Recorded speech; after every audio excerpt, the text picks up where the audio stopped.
ఎవరికి కష్టం వచ్చినా ముందు ముందు నేనున్నాననుకుంటూ పరిగెత్తే వాళ్ళు ఇప్పుడు మనకి కష్టం వస్తే మన ముఖం చూసే వాళ్ళు కూడా ఎవరూ లేరు.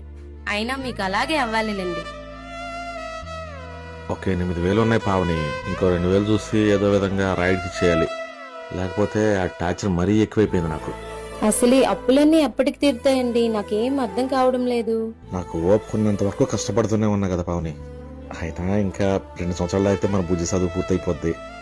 అది సెటిల్ అయిపోతే మనకి ఇంకా బాధలే ఉంటాయి చెప్పు. ముందు ఆ చదువు పూర్తయ్యే వరకైనా తనకి ఏ లోటు రాకుండా చూసుకోవాలి హలో, కదండి. నా కూతురుకు లోటు రావటం ఏంటి? నా కూతురు కోసం నా ప్రాణమే ఇచ్చేస్తా. సరేలే కానీ ముందు ఆ రాయుడు బాకి ఏదో క్లియర్ చేసేయండి. వాడు అసలే నోటికి ఏదొస్తే అది మాట్లాడతాడు. ఈ రోజు అలాగే నాడు బాకి ఇచ్చి తీరతా.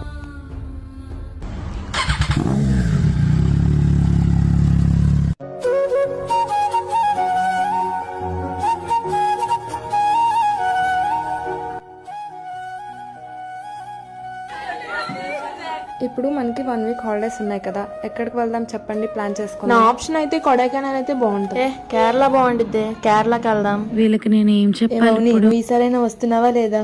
నేను రానులేవే.